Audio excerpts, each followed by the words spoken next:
Let's start. Welcome to my channel Editing. First of all, మన video అయితే CapCut లో open చేసుకోవాలి. Open చేసిన తర్వాత ఇక్కడ క్లిక్ చేసుకొని ఇక్కడ కింద స్క్రోల్ చేసుకుంటే ఇక్కడ మనకు ఫ్రీజ్ అనే ఆప్షన్ కనిపిస్తుంది.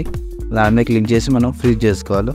నెక్స్ట్ అయితే మనకి ఏ పార్ట్ నుంచి అయితే మనం స్టార్టింగ్ పాయింట్ అంటే పై నుంచి ఇలా దూకే చేయాలనుకుంటున్నామో ఆ పాయింట్ దగ్గరికి వెళ్ళి అక్కడ మనం ఆపేసి అక్కడ కట్ చేసుకోవాలి. ఇలా గాలిలో ఇక్కడ కట్ చేసుకొని లెఫ్ట్ పార్ట్ అనేది డిలీట్ చేసేయాలి. నెక్స్ట్ అయితే మన నెక్స్ట్ పార్ట్ ఎక్కడైతే మన షూ ఇసిరేస్తున్నాం ఇప్పుడు గాలిలో ఒక షాట్ మనం తీసుకోవాలి. మనం ఇక్కడ కట్ తీసుకొని రైట్ సైడ్ పార్ట్ని డిలీట్ చేయాలి. మళ్ళీ నెక్స్ట్ అయితే మనం ఏ పార్ట్ అయితే మనం యాడ్ చేయాలనుకుంటున్నాం ఎక్కడైతే ట్రాన్సాక్షన్ జరగాలో ఆ పార్ట్ దగ్గరికి వెళ్ళి స్క్రోల్ చేసి ఆ పార్ట్ క్లిక్ చేసి ఆ పార్ట్ దగ్గర కట్ చేయాలి. ఇప్పుడు చూడండి నేను చేస్తున్నా ఇక్కడ చూసి లెఫ్ట్ పార్ట్ డిలీట్ చేయాలి. ఇప్పుడు చూడండి ట్రాన్సాక్షన్ ఎలా అయిందో. నెక్స్ట్ అయితే మనకు ఒకసారి ట్రాన్సాక్షన్ అయిపోయాక మళ్ళీ ఒకసారి చెక్ చేసుకుందాం మన ట్రాన్సాక్షన్ సరిగా అయిందా కాలేదో. మనం ఒకసారి చెక్ చేస్తున్న తర్వాత ఇక్కడ నెక్స్ట్కి వెళ్ళి మనం ఎక్కడైతే వేరే ట్రాన్సాక్షన్ కట్అవుట్ యానిమేషన్ రావాలో ఆ ప్లేసెస్లో మనం ఇప్పుడు కట్ చేసుకోవాలి. ఇక్కడ మనం ఎక్కడైతే మనం కావాలనుకున్నామో మన ఇష్టంగా చేసుకోవచ్చు. నేనైతే ఇక్కడ ఇది ప్లేస్లో పెడదాం అనుకుంటున్నాను. అందుకే స్క్రోల్ చేసి కొద్దిగా ముందుకెళ్ళి ఈ పొజిషన్స్ అంటే మంచిగా ఉండే పొజిషన్స్ చూసుకొని అవి కట్ చేసుకొని పెట్టుకోవాలి. ఏదైతే అవసరం లేదో దాన్ని డిలీట్ చేసుకోండి ఆ పార్ట్ని. లైక్ వాట్ అని నేను చేస్తున్నాను చూడండి ఇక్కడ మేము డిలీట్ చేస్తున్నా చూసారా. సేమ్ అలాగే మీరు కూడా అవసరం లేని పార్ట్ని మాత్రం డిలీట్ చేసేయండి. ఎక్కడైతే యానిమేషన్ కావాలో ఆ పార్ట్స్ మాత్రమే ఉంచండి.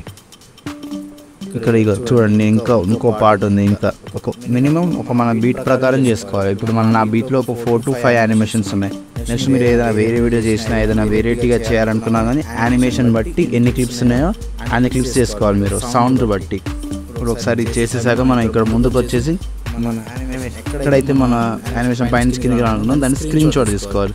సేమ్ ప్రాసెస్ మళ్ళీ మన ఈ షూస్ ఉన్నది చూసారా ఇక్కడ కూడా వచ్చేసి ఫుల్ స్క్రీన్ చేసుకొని స్క్రీన్ షాట్ తీసుకోవాలి.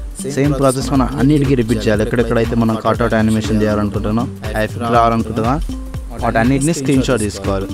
ఈ స్క్రీన్ షాట్ తీసుకున్న తర్వాత వచ్చేసి ఏంటంటే ఫోటో రూమ్ అనే అప్లికేషన్ ఉంటుంది. దీని లింక్ నేను బయోలో ఇస్తాను, మీరు టెన్షన్ తీసుకోకండి.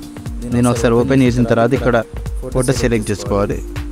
సెలెక్ట్ చేసిన తర్వాత దీన్ని కట్అవుట్ చేసుకోవాలి. ఇది ఆటోమేటిక్ కట్ చేసి ఇస్తుంది. దీన్ని లింక్ బయోలో ఇస్తాను మీకు.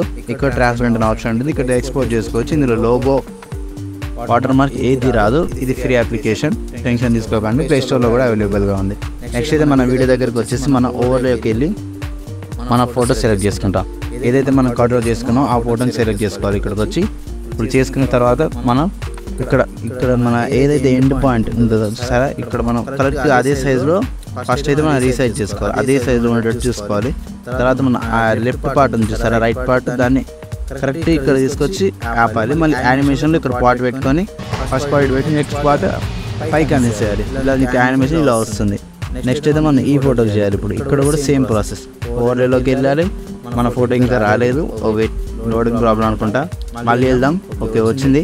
ఇక్కడ మనం ఇక్కడికి వచ్చేసాక మనం కొద్ది ముందు మనకు వీడియో కంటే ముందే రావాలి కాబట్టి కొద్ది ముందు తీసుకున్నాం.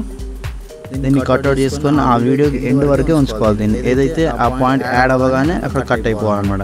యానిమేషన్ పెట్టుకొని మళ్ళీ నెక్స్ట్ యానిమేషన్లో బ్యాక్ సైడ్ తీసుకెళ్ళాలి. ఇట్లా చూడండి తీసుకెళ్తాను ఇలా బ్యాక్ సైడ్ తీసుకెళ్ళాలి. కూర్చోండి ప్లే చేస్తా ఇలా వస్తుంది మనకి యానిమేషన్. నెక్స్ట్ అయితే మనకు సేమ్ ఇదే ప్రాసెస్ అండి అన్నిటికీ రిపీట్ చేయడమే. అంతే ఒక్కో ఫోటో సెలెక్ట్ చేసుకోవాలి. ఎక్కడైతే మనం కట్అవుట్ అనుకుంటున్నాం కట్అవుట్ ఆ బీట్కి కొద్దిగా ముందు వీడియోలో వచ్చేటట్టు చూసుకోవాలి. యాజ్ పర్ బీట్ సెలెక్ట్ అయ్యేలా చూసుకోవాలి ఎప్పుడైనా. Same process I'm repeating. అదే ప్రాసెస్ ఫోటో తీసుకోవాలి ఓవర్లే నుంచి అదే యానిమేషన్ ఇవ్వాలి బ్యాక్ సైడ్. ఇక్కడ మళ్ళీ యానిమేషన్ ఇచ్చేసి ఈసారి అయితే రైట్ సైడ్ అయినా లెఫ్ట్ సైడ్ అయినా మన ఇష్టం ఎక్కడి నుంచి మనం యానిమేషన్ వేయాలనుకున్నాం. ఇంకా నేను రైట్ సైడ్ నుంచి ఇచ్చాను కాబట్టి ఇప్పుడు లెఫ్ట్ సైడ్ నుంచి ఇస్తున్నా. నెక్స్ట్ ఫోటోకి వచ్చేసరికి మళ్ళీ ఓవర్లేలోకి వెళ్ళి మళ్ళీ తీసుకొచ్చి సైజ్ సెట్ చేసుకోవాలి పర్ఫెక్ట్గా. ఒకసారి సైజ్ సెట్ చేసుకున్న తర్వాత ఆ ఫోటోని ఎక్కడైతే ఎండ్ పాయింట్ ఉందో రైట్ సైడ్ ఆ వీడియో ఎక్కడ ఎండ్ అవుతుందో అక్కడ కట్ చేసి యానిమేషన్ పెట్టేసి మళ్ళీ ఇటు బ్యాక్ కొంచెం లెఫ్ట్ స్క్రోల్ చేసి ఇటు ఈసారి లెఫ్ట్ నుంచి ఇచ్చాను. చూడొచ్చు మీరు ఎంత క్లియర్గా అండ్ స్మూత్గా వస్తుంది వీడియో. నెక్స్ట్ అయితే మనం ఇప్పుడు లాస్ట్ ఫోటో పెట్టేస్తున్నాం. మనం ఈ ఫోటో పెట్టాక మనం చెప్పడానికి మర్చిపోయి కట్అవుట్స్ అన్ని ఎక్కడ వచ్చాయని అదే సేమ్ ప్రాసెస్లో మీరు అన్ని కట్అవుట్ చేసుకోవాలి. ఏదైతే నేను ఫోటో రూమ్లో చేసుకున్నానో ఒక్కొక్కటి అన్ని మీరు కూడా చేసుకోవాలి. వీడియో చాలా లెంతీగా అవుతుందని నేను చేయలేదు ఆ ప్రాసెస్ మీకు చూపించలేదు వీడియోలో. సేమ్ టు సేమ్ మీరు రిపీట్ చేసుకొని అన్ని ఫొటోస్ చేసుకోవచ్చు మీరు. ఇక్కడ మీరు చూడండి ఇక్కడ మళ్ళీ చేస్తున్నా అదే సైజ్ సెట్ చేసా మళ్ళీ యానిమేషన్ ఇచ్చేసారు. చూడండి ఇక్కడ ఎంత స్మూత్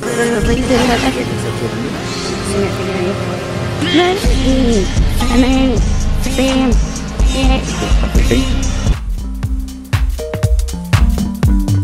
బాయ్ బాయ్.